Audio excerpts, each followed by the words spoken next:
3 aliments à impérativement éviter si vous avez de l'intestin irritable ou de la colopathie. Bonjour à vous et bienvenue dans cette nouvelle vidéo, je suis ravie de vous retrouver, j'espère que vous allez bien, que vous êtes en pleine forme. Je m'appelle Coralie Huéguin, je suis naturopathe spécialisée dans les troubles digestifs chroniques. J'accompagne les personnes qui ont des problématiques de digestion à travers des formations en ligne dédiées ou à travers des consultations avec moi-même ou mon équipe. Donc on accompagne vraiment toutes les personnes qui ont de la colopathie, de l'intestin irritable, des maladies inflammatoires, des problématiques d'estomac, gastrite, RGO. Vous allez pouvoir retrouver tout ça sur mon site internet coraliebeguin.com. Bienvenue à vous dans cette vidéo. Aujourd'hui, je vous propose qu'on voit 3 aliments qui sont plutôt à éviter si vous avez de la colopathie de l'intestin irritable. Alors, il faut savoir que très souvent, quand vous venez me voir en consultation dans les programmes en ligne, vous avez un petit peu entendu tout le monde, tout le monde et un petit peu tout son contraire. Un coup, on va vous dire il va falloir manger ci, le lendemain, vous entendez complètement le contraire. La voisine vous dit que grâce à ça, elle a plus de ballonnement. Donc, tout le monde y va un petit peu de son expérience personnelle et vous conseille sur ça. Il y a un point sur lequel j'aimerais vraiment revenir qui est à mon sens, avant qu'on parle de ces 3 aliments, qui est l'importance de l'observation des faits. Ce n'est pas parce qu'un réglage alimentaire a fonctionné pour votre voisin, pour votre voisine, pour votre conjoint ou votre conjointe que ça va fonctionner pour vous. Pourquoi ? Parce qu'on est tous différents. On n'a pas les mêmes antécédents, on n'a pas le même mode de vie, on n'a pas la même sensation de stress ou le vécu de stress. On ne vit pas la même chose dans une journée.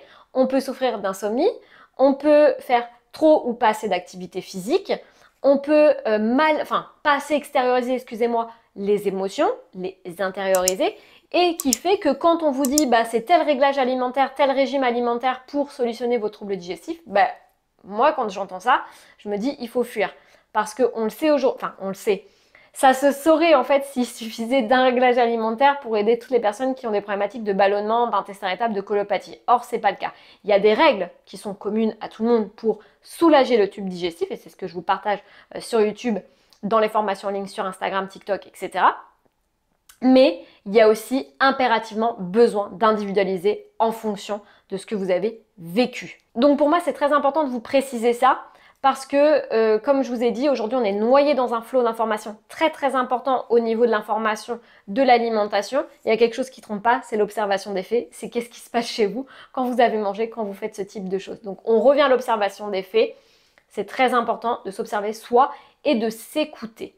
Donc, premier aliment qui va souvent à 90-95% du temps poser problème si vous souffrez de la colopathie ou de l'intestin irritable, ça va être la consommation de brocolis, chou-fleur, chou de Bruxelles. En général, je suis sûre que si je vous pose la question dans la vidéo, vous allez me dire « Ah oui, c'est vrai Coralie, à 100% du temps, dès que je mange ça, je me mets à ballonner, j'ai des gaz, je suis pas bien. » Pourquoi ? Parce que ce sont des légumes qui vont faire travailler, faire fermenter un peu plus votre flore intestinale que des fibres un petit peu plus douces, type par exemple les courgettes, carottes, haricots verts.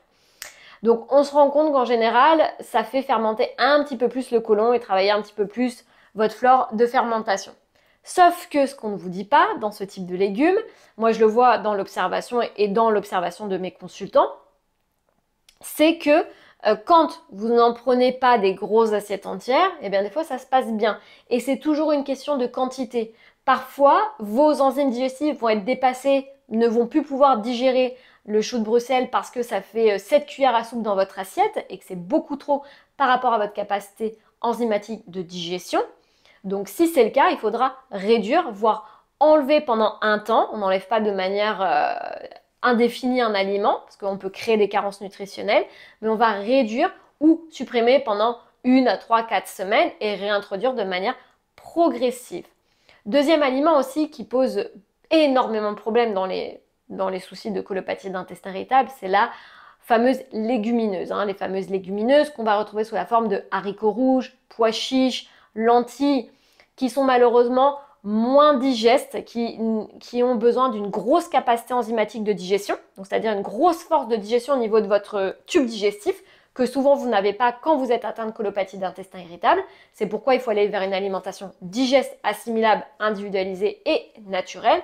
Tout ça, je vous en dis plus dans le e-book qui est gratuit sur les 5 piliers de santé et de digestion, qui est à télécharger ici ou à retrouver dans la barre d'information juste en dessous.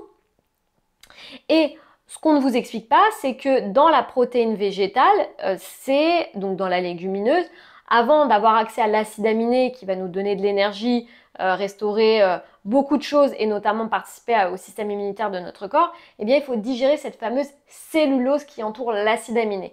Comme je vous ai dit, dans les problématiques de digestion, de ballonnement, de colopathie, d'intestin irritable, vous avez en général moins de force pour digérer qu'une personne qui a une grosse capacité digestive.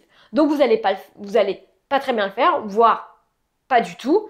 Et qu'est-ce qui va se passer au niveau de vos symptômes? Ça va être l'enchaînement de ballonnements, de gaz, malodorants ou uniquement avec de l'air, en fonction de la flore qui va travailler un petit peu plus. Vous allez aussi avoir le sentiment, par exemple, vous venez de terminer de manger, les ballonnements apparaissent tout de suite. Et puis, on peut avoir aussi de l'alternance constipation-diarrhée, des crampes, des maux de ventre, des choses qui vont être des crises de colopathie qui vont arriver pour signaler que ces aliments-là ne sont pas digestes, ne vous conviennent pas. Je vous rappelle encore une fois que c'est vrai qu'on va voir dans beaucoup de magazines de santé, dans beaucoup de choses, on va voir que les protéines végétales sont excellentes parce qu'il y a différents nutriments, différentes choses qui sont intéressantes pour le corps. Encore une fois, c'est très intéressant de voir toutes ces notions-là, mais ce qui va être le plus intéressant, c'est d'individualiser en fonction de vous, de votre ressenti, de vos antécédents et de comment vous vous sentez avec votre tube digestif. Toutes les théories ne sont pas bonnes à prendre parce qu'elles n'individualisent pas. Donc ça va être intéressant pour une personne qui n'a pas forcément de problématique intestinale de passer sur de la protéine végétale ou une personne par exemple qui a une grosse capacité enzymatique de digestion. Mais si ce n'est pas votre cas aujourd'hui, je vous déconseille l'utilisation de ce type d'aliment. Troisième aliment aussi qui crée souvent des dégâts, ça va être l'excès de crudité que vous allez mettre dans l'assiette, notamment dans les périodes estivales. Moi, je sais qu'en septembre, en général, je suis débordée de consultations parce qu'on fait des cures de crudité l'été. C'est souvent beaucoup de carottes râpées, ça peut être de la tomate, ça peut être des choses comme ça. Et quand, pareil, encore une fois, quand vous êtes dans l'excès, vous faites dégénérer le corps et le système digestif.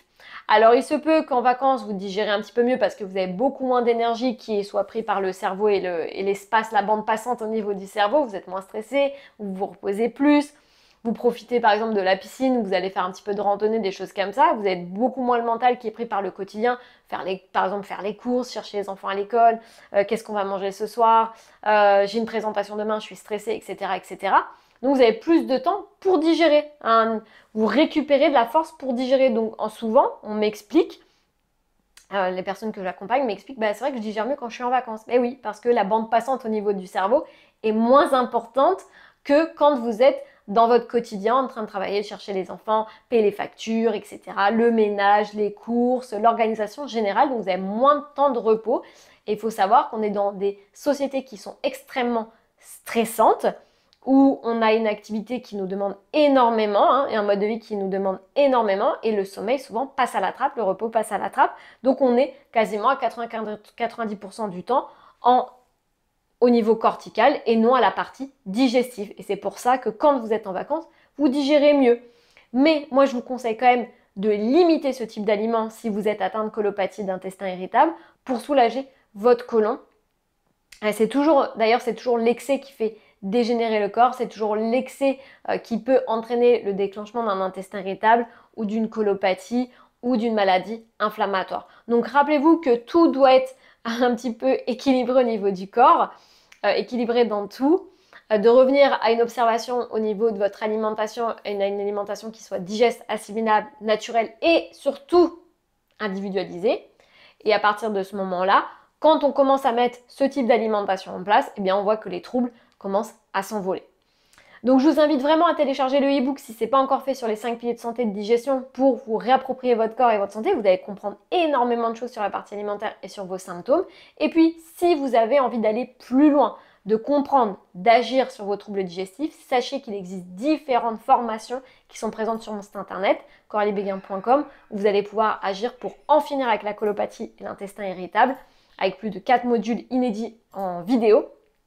Vous avez plus d'une quinzaine de vidéos inédites avec comment on met en place une alimentation digeste, comment je peux soulager aussi mes crises ou des problématiques de ballonnement avec les compléments alimentaires, comment gérer son stress Et puis vous retrouvez aussi des bonus dédiés à cette formation avec notamment l'atelier détox, les questions les plus posées dans les consultations.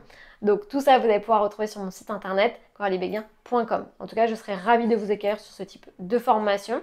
Et puis, j'espère en tout cas que la vidéo vous a plu. N'hésitez pas à mettre un petit like et à vous abonner à cette chaîne YouTube pour recevoir les dernières notifications et les dernières vidéos quand je partage les vidéos pour vous accompagner dans vos troubles digestifs. Prenez surtout bien soin de vous. N'oubliez pas de passer à l'action. Et puis, on se retrouve très vite dans la prochaine vidéo.